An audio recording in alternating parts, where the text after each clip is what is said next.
Following a series of complaints, both the federal and state ministers for health are to be asked to investigate excessive fees being charged pensioners in nursing homes. Join Ray Deneen and Anna Manzoni for all the news tonight at 6.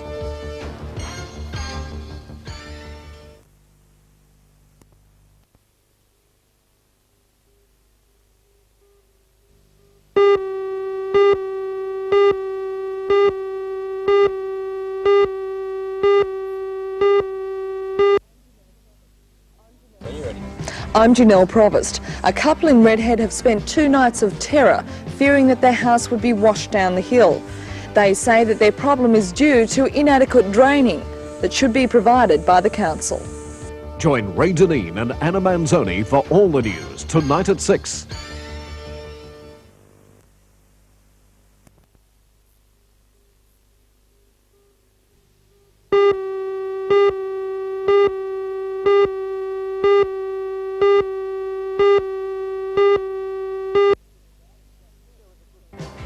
There was a good crowd and great weather for the first day of the 1986 Newcastle show. Everything was in full swing and the organisers believe that this year's show will draw a record crowd. Join Ray Deneen and Anna Manzoni for all the news tonight at 6.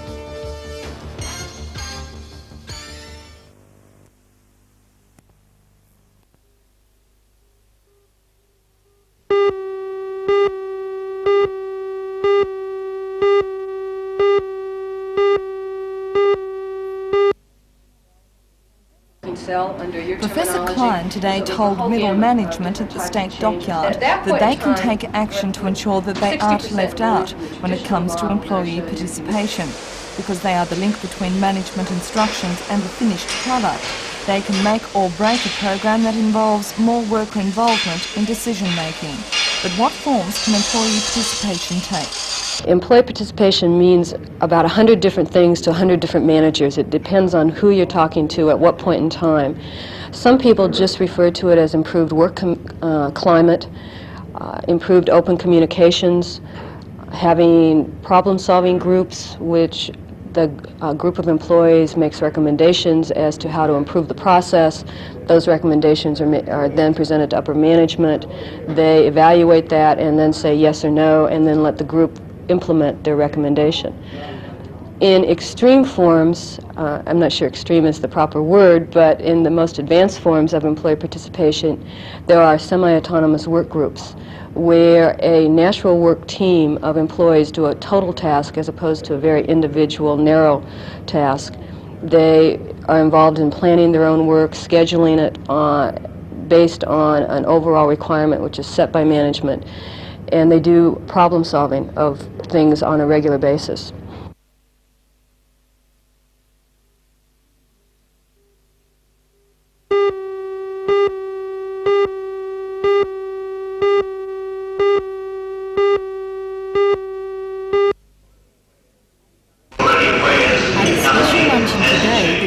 The only electric lamp manufacturing company in Australia were congratulated by their employers. Under the international 5-star safety rating system, the company has been awarded the 3-star level. In addition, the engineering department will have reached 250,000 working hours next week, with no time loss recorded through injuries. Company factory manager Rob Herriman says that the success of the overall safety campaign, which began 2 years ago, is a credit to all. It was, of course, a team effort. Health and safety is one of these unique things that you can't do on your own. You have to do it all together, and I'm very pleased that we have achieved this, and I think it is a congratulation to all people here, nobody excluded.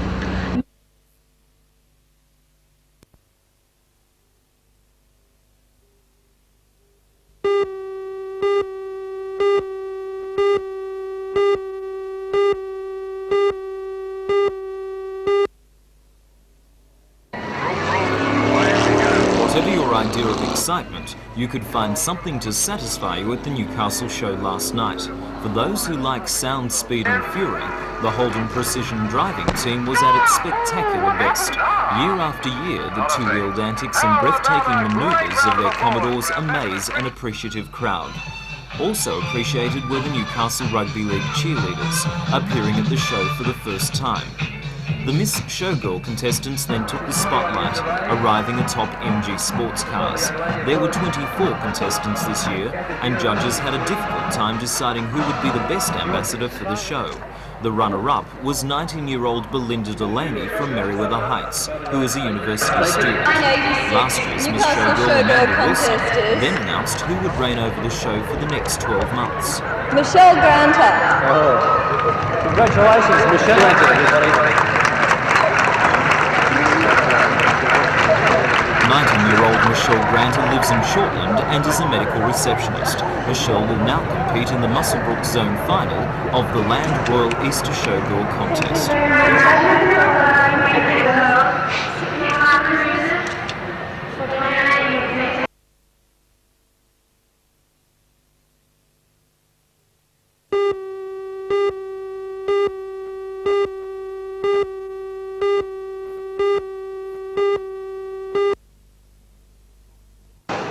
The promoters of rock and wrestling believe they are on a winner, and when you see the Sports Entertainment Centre filled with 3,000 cheering fans, it's hard to argue.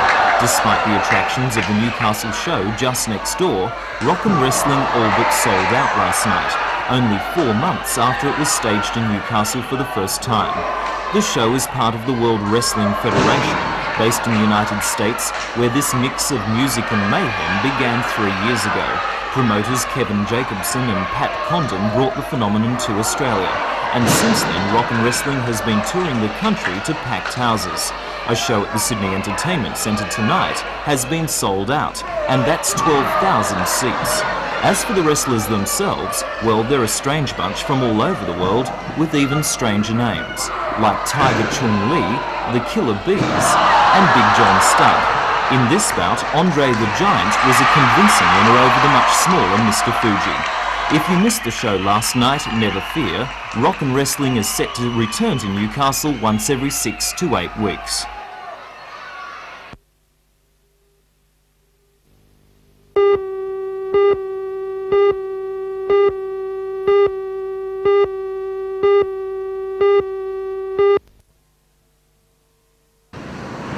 The sacked supervisors say that they are being replaced by honorary workers in a bid to cut costs, and the chairman of the board says the type of product that's being made at the workshop will be changed. So instead of furniture, the trainees in the carpentry shop will make skateboard props and greenhouse home kits. The workers say that besides being angry about being retrenched, they are concerned about the 54 trainees, 2 of whom will be attending TAFE carpentry courses this year. They say it takes months to gain a rapport with the retarded trainees and even longer to gain their respect. I don't believe they'll have the rapport with the trainees that we had. Therefore, their work skills that they've developed, their harmonious working conditions that are there and exist there will drop away, and the trainees will be at a big disadvantage. Safety is another issue that the former employees are concerned about. Safety is a very big factor. In the workshop we use power saws, docking saws, rip saws, planers, power nail guns, and you must be very careful and attentive at all times when you're using these. We're very apprehensive that accidents will occur and will happen, and fingers don't grow again. The chairman of the board of ARP, Mr Ray Connolly, was unavailable for on-camera comment today because of a state board meeting in Sydney. He did say, though, that the 6 retrenchments were for purely economic reasons and the changes to the products made here were for the safety of the trainees. Those who were retrenched, along with some disgruntled parents, will protest outside this building on Monday morning, determined to persuade the board to change its mind.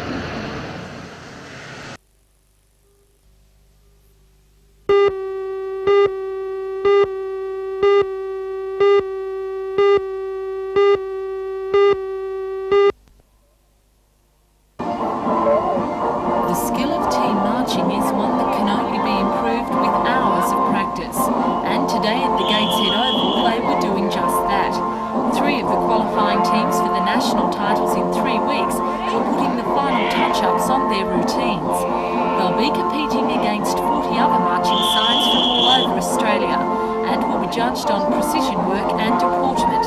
The state titles being held in Sydney next week will serve as a good practice run and warm up to the national event in Tasmania. The 38 girls have been described as the Hunter region's strongest competitors and are confident in their chances at returning with the titles.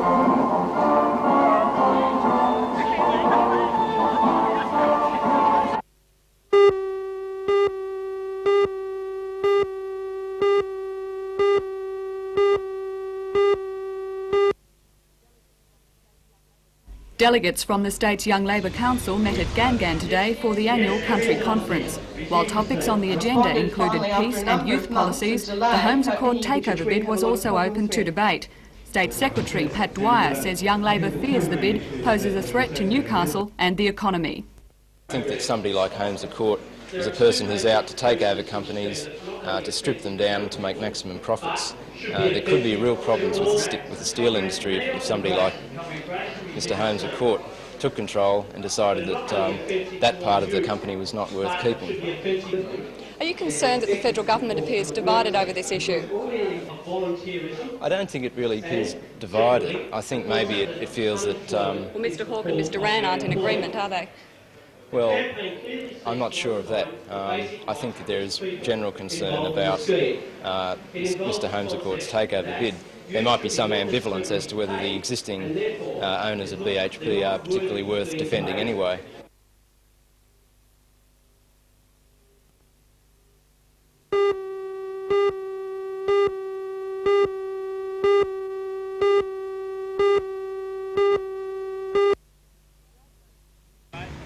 Drag boats from Newcastle, Raymond Terrace, Wyong, Lake Macquarie and Sydney gathered for the last meeting of the season prior to the Grand National Championships at Windsor next month. Newcastle boasts a strong association with drag boat racing. The current world water speed record is held by former Novocastrian Ken Warby. Competing classes today ranged from the ski modifieds and 6-litre class to the blown hydroplane class. With engines up to 2,000 horsepower and a record speed of 275 kilometres per hour, these boats need perfect conditions before they can be raced. New South Wales will be all out this year to record the fastest time at the National Championships. Victory last year was claimed by Queensland after top contender and speed record holder for this year, Cole Runner, developed engine trouble. Its driver, Russell Mills of Sydney, is confident of success. Very confident we can, and all the other boats as well. Fixed a lot of the problems we had last year. Bad mechanical failure which was fixed in America. And at this stage everything's pretty good for a good run in 5 weeks. How about today?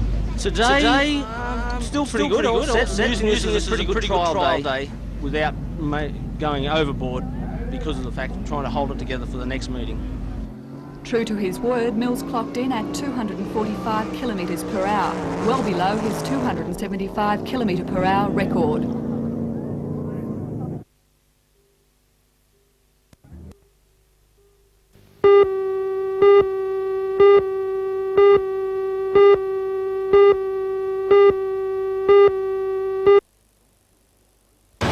Thanks to a stiff breeze this afternoon, Newcastle Harbour proved a test match for space skiffs.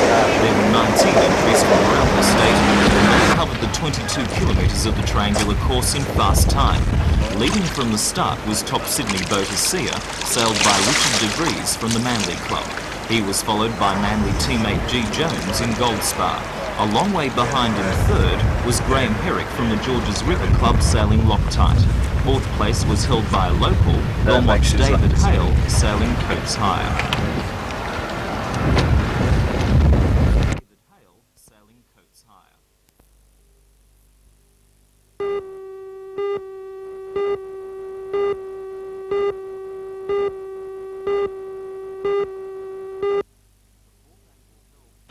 The fourth annual Herald Challenge Cup was no challenge at all for Canterbury Bankstown. They simply outgunned Newcastle in almost every department. The locals tried hard, but the Sydney Premiers tore through their defence to score 2 tries in the first half, leaving the scoreline 10-4. In the second half, Canterbury had the wind behind their backs and punched through to score 5 more tries. The only bright note for Newcastle was a try finally put down by Greg Egar, but it was far from being enough, and the final scoreline read a demoralising 38-8. Meanwhile, in bowling, the 1986 Newcastle Cup was fought out yesterday at the Mayfield Olympic Bowl. 86 competitors from all over the East Coast were competing for $10,000 in prize money. The finalists were Tom Curry from Queensland and Steve Mackay of Sydney. In their first clash, Curry won 232 to 177. The Queenslander pressed home his advantage in the second match, defeating Mackay and taking the title with a score of 211 to 160. Yesterday also saw the running of the BHP Port Hunter Regatta. The 16-foot skiffs title on the harbour attracted some top Sydney and local boats, with Richard de Vries from Manly dominating in his boat as seer. He won from Manly teammate G. Jones in Gold Spar and Georges River sailor Graham Herrick third, sailing Loctite.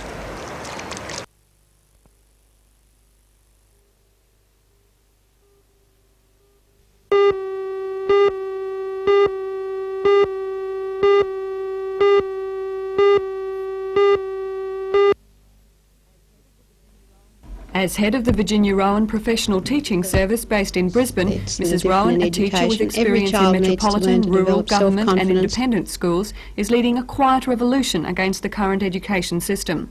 Author of the books It's Easy and, more recently, It's That Winning Feeling, Mrs Rowan believes every student is capable of achieving. Education. Every child needs to learn to develop self-confidence, self-control, learn to manage their time effectively, set goals for themselves so that they've got their studies are given direction, and make sure that they experience achievement, and because that underlies, that motivates people towards further achievement, and that's within the capabilities of every person.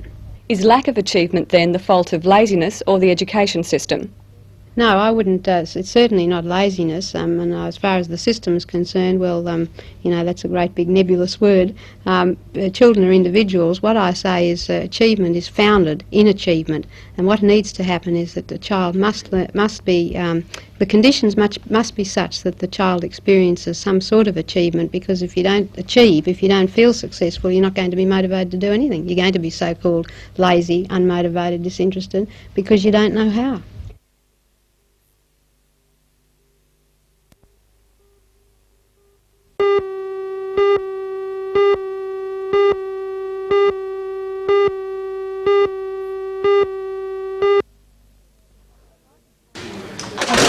Anforth says too many police are being diverted from general duties to special squads, leaving a shortfall in crime prevention. Is there any light at the end of the tunnel? We don't see it, to be quite honest, because we're going backwards from what we can see at the moment, particularly from the public service side of it, which is throwing our area into confusion. We've lost 20 public servants or typists out of this particular district since in the last 2 years, and consequently what that's done is put the police back in the offices. Meanwhile, the police force has established a Victims of Crime task force for those who've been affected by crime. But what form will this new service take? Constable Steve King. We'll be addressing such issues as court appearances, a scheme that's working in South Australia at the moment.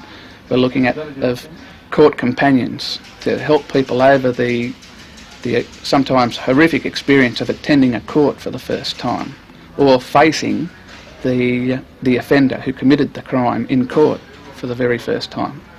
Also, we'll be looking at schemes where we'll be assisting the victim more so than the criminal, where people who, for instance, are subject of a break, enter and steal offence, and all the money was taken out of the house and they found that they have no money for food, we can then refer them to centres where they can get food and also money to survive.